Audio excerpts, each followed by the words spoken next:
Et c'est le temps de retourner un an en arrière, revisiter les jeux de l'an passé.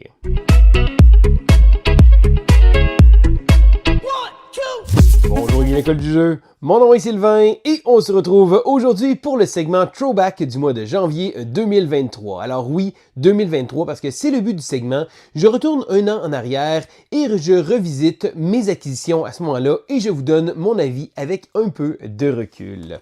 Alors je vais commencer immédiatement avec les jeux qui ont quitté ma collection et surtout les raisons pour lesquelles ils l'ont quitté. Je commence avec le jeu Funfair. Alors Funfair est un jeu au visuel absolument magnifique. C'est un jeu de gestion de parc d'amusement, un concept ludique qui me plaît énormément. Le hic, c'est qu'il y a beaucoup de jeux de ce type-là et souvent, c'est des jeux qui vont avoir de la misère un peu à se démarquer. Donc, dans le cas de Funfair, ça se trouve être un peu une suite à un jeu qui s'appelait Unfair, un jeu qui était clairement unfair. Donc, c'est un jeu avec beaucoup de take that, beaucoup d'éléments négatifs qui venaient faire en sorte que le jeu s'étirait un peu trop et je pense que c'était une interaction négative que moi, je trouvais un peu too much. Donc, on passait notre temps à essayer de construire notre parc et les joueurs nous mettaient des bâtons dans les roues. Je comprends, c'est dans le titre du jeu. Donc là, ils ont décidé de faire une version un peu plus familiale, un peu plus grand public qui s'appelle Funfair. Le problème, c'est que le jeu est très modulaire. Le jeu d'origine était très modulaire. Et lorsqu'ils ont fait Funfair, ils ont décidé de simplifier quelques éléments, mais ça a également dénaturé un peu le jeu. Donc j'ai fait quelques parties. C'est un bon petit jeu, mais j'avais l'impression qu'il manquait quand même quelque chose. Donc c'est certain que le jeu n'est pas resté dans ma collection comme ça. Je dirais pas non à une partie, mais je pense que le jeu risque de se bonifier si jamais il décide de rajouter des extensions, parce que c'est ce qui était bien du jeu Unfair, donc son prédécesseur. C'est qu'il y avait beaucoup de modules de parc qu'on pouvait ajouter et un peu à la manière de Smash Up, on pouvait fabriquer notre partie aujourd'hui on va jouer avec les robots, les parcs ninja, les parcs de dinosaures, les parcs. Puis là, on avait beaucoup d'éléments qui faisaient en sorte que ça changeait drastiquement les parties, ça rajoutait beaucoup de choses comme ça. Donc Funfair, un bon petit jeu, mais qui a manqué un peu à se démarquer. Je continue avec un jeu du designer Uwe Rosenberg qui s'appelle Atiwa. Alors, Atiwa avait un thème très original, donc par rapport aux chauves-souris, par rapport aux fruits, donc c'est des chauves-souris, des bad fruits qu'ils appellent. Il y a un petit thème intéressant quand même qui faisait en ça par rapport à la fertilisation. J'ai trouvé que le jeu était bon, mais je pense qu'il est un peu tombé d'un crack du divan. C'est un jeu que j'ai joué, je pense, une ou deux parties. Je l'avais bien aimé, mais il s'est pas assez démarqué et j'ai pas ressorti le jeu du fait qu'à un moment donné, je le regardais dans ma bibliothèque, puis j'ai comme, hey, j'ai pas joué à ça, puis j'ai-tu eu tant de plaisir? Est-ce qu'il m'a marqué tant que ça? Donc, ça reste un jeu qui avait des concepts intéressants, mais je pense que j'aurais probablement, si j'y aurais joué pour plus de parties, je pense que j'aurais peut-être eu plus de plaisir, mais le jeu est juste tombé dans la table de quelconque. Et à un moment donné, on doit faire des choix et je me dois de faire des choix pour essayer d'éviter que ma collection dérape comme est en train déjà de le faire. Donc, Atiwa a été une victime de ça parce qu'un ami à moi, ça l'intéressait beaucoup. Donc, et voilà comme ça. Donc, c'est la raison pour laquelle Atiwa ne fait plus partie de ma collection. Le prochain jeu qui a quitté aussi ma collection qui s'appelle Starship Captains. Starship Captains est un jeu avec une prémisse intéressante. On est un équipage dans un vaisseau et avec un look un peu cartoon. Bon, c'est la compagnie CGE qui le fait. Donc, c'est un jeu qui avait une belle présentation, du beau matériel. C'est un jeu qui était amusant quand même. On se promenait, on faisait des missions dans l'espace. Mais je pense qu'il manquait un petit quelque chose pour que le jeu se démarque vraiment. Encore une fois, il était la victime du fait que j'ai joué avec quelqu'un qui a aimé plus sa partie que moi et il a fini par repartir avec. Je pense qu'à un moment donné, ça devient difficile de faire des choix pour conserver certains jeux. Des fois, je me dis, est-ce que le jeu, je commence à essayer d'être beaucoup plus critique envers mes propres habitudes de consommation, du fait que, est-ce que le jeu se démarque assez pour rester dans ma collection? Est-ce que j'ai envie de le ressortir? Et souvent, après une partie comme ça va me donner une idée. Là, je pense que pour celui-là, je dois avoir joué 2 ou 3 parties, mais ma dernière partie, j'ai fait, OK, je pense qu'il manque un petit quelque chose à ce jeu-là. J'ai pas eu le feeling, le buzz d'un jeu qui me donne envie d'y retourner puis d'y retourner. Donc, et voilà, ciao, bye. Je continue avec les jeux qui, eux, sont encore dans ma collection. Je commence avec Beer and Bread d'orge et de blé, je crois, qui est un jeu à 2 joueurs du designer Scott Holmes. Scott Holmes est un designer très prolifique. Il a produit énormément de jeux, d'ailleurs, c'est Monsieur Tiny Epic. Donc, lorsque j'ai vu arriver ce jeu-là, un énième jeu de Scott Holmes, et malgré le fait que ce sont toujours des jeux qui sont corrects, qui sont bien, c'est jamais des jeux qui sont exceptionnels. Dans le cas d'Orge et de blé, j'ai vraiment été conquis et vraiment été satisfait. Premièrement, le jeu utilise un thème agriculture, donc on va cultiver différentes choses, mais la twist intéressante vient, parce que bon, c'est un jeu à 2 joueurs, c'est que les champs sont communs, donc lorsqu'on va cueillir dans les champs, on va être limité dans le nombre de ressources qu'on va pouvoir prendre, et si on décide de trop en prendre et les ressources qu'on ne pourra pas conserver, on va devoir les offrir à l'autre joueur. Donc tout ça vient avec un système de gestion de cartes où on va devoir faire, bien entendu, du pain et de la bière. Et la twist, c'est qu'à la fin de la partie, on va seulement marquer les points pour la plus basse des deux. Donc, on doit monter les deux comme ça. Il y a beaucoup de cartes multi-usage. Un concept que j'adore. Habituellement, des cartes multi-use, c'est quelque chose que j'aime beaucoup. On peut servir des cartes comme nouveau pouvoir pour récolter des ressources, pour pouvoir faire des commandes comme ça ici. Le jeu alterne aussi avec un système de draft du fait qu'il va y avoir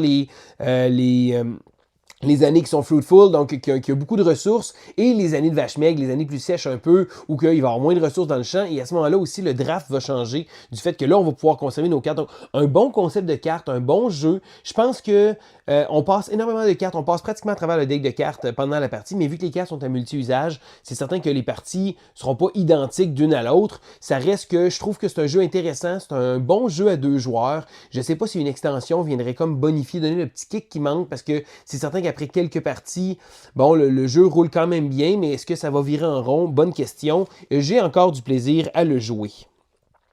Le prochain jeu que je vais vous parler, c'est un jeu qui s'appelle Kawale.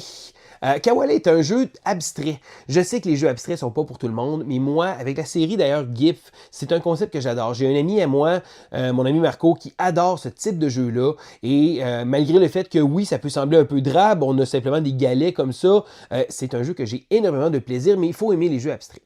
C'est certain, premièrement, je tiens à dire, le matériel est vraiment super, le plateau de jeu est vraiment massif, le jeu se joue avec des galets de bois qui sont de très belle qualité, c'est un jeu qui a une belle impression tactile, donc lorsqu'on va déplacer les galets, on va tenter le but c'est de réussir à faire une ligne de 4, donc soit diagonale, soit horizontale ou verticale, et lorsqu'on va placer les galets, c'est un peu au style Mancala, on va égrener, donc on va prendre la pile et on va déposer de case après case les galets comme ça, et on va jouer à tour de rôle de manière à essayer justement de placer les galets pour faire nos lignes. Et c'est un jeu qui est très bien pensé. C'est difficile au début. Je tiens à dire qu'au départ, j'ai eu beaucoup de misère. Des fois, bon, on joue, on voit pas nécessairement les moves comme ça, puis là, l'autre joueur, haha, tu l'as pas vu aller. Mais comme un peu les échecs ou n'importe quel jeu abstrait, je pense que c'est un goût qui se développe et c'est un type de jeu qui, malgré le fait que plaira pas nécessairement à tout le monde, moi j'aime beaucoup.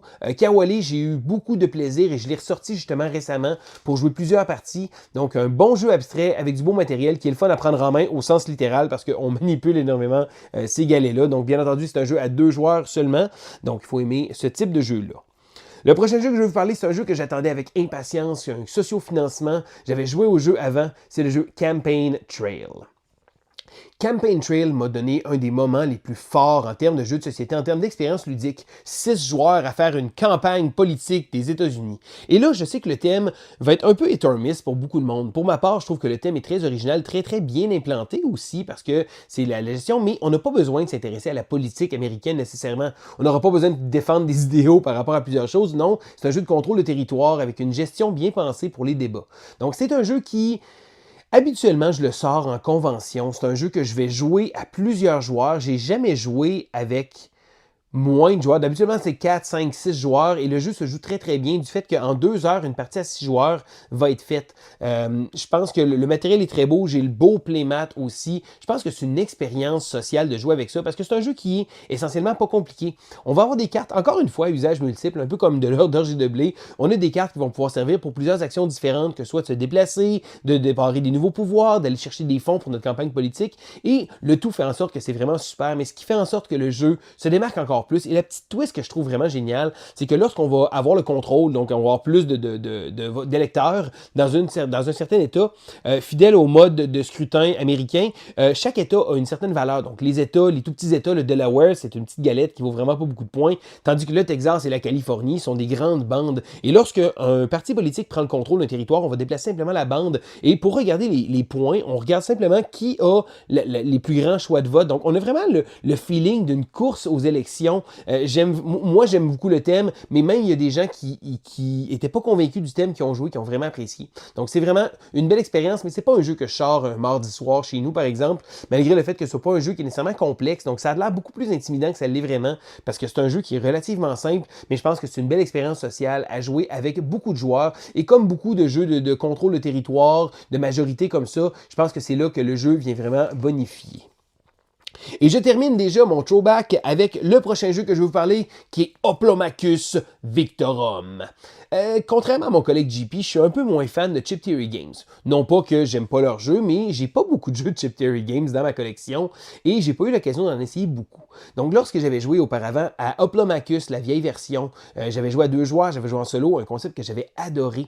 Lorsque j'avais vu la campagne de sociofinancement, il y a maintenant probablement 2 ans, de Victorum, je me suis dit, waouh, je veux vraiment le prendre. Donc j'ai beaucoup de jeux de duel à 2 joueurs, donc j'avais laissé faire la version Remastered qui nous offrait plus de composantes, mais pour jouer à 2. Et la version Victorum est vraiment une partie en solo. Et là, je me suis dit, waouh, c'est le jeu solo que j'attendais. J'ai beaucoup aimé son prédécesseur. Je me suis dit, waouh, je vais m'installer, faire une grande campagne. Et malgré le fait que ce soit un jeu un peu costaud, je pense que je vais avoir beaucoup de plaisir à ça.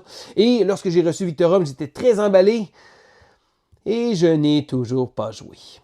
Et oui, c'est un jeu qui est encore non joué dans ma collection. Je le conserve, j'ai hâte de le ressortir, mais je pense que c'est un jeu qui est un peu intimidant. C'est un jeu qui a beaucoup de matériel, qui a des règles un peu costaudes à prendre en main au départ. Et chaque fois que je me suis installé un peu, je me dis, OK, là, c'est le moment que je le fais. Je m'installe, je sors les petits tapis de jeu, je commence à placer, je commence à lire les règles. Et là, tu sais, quand on n'est pas trop dedans, des fois, pour lire des règles. Et c'est un jeu qui, on se le cachera pas, est un peu long aussi. Je pense que ça va me prendre le bon mood.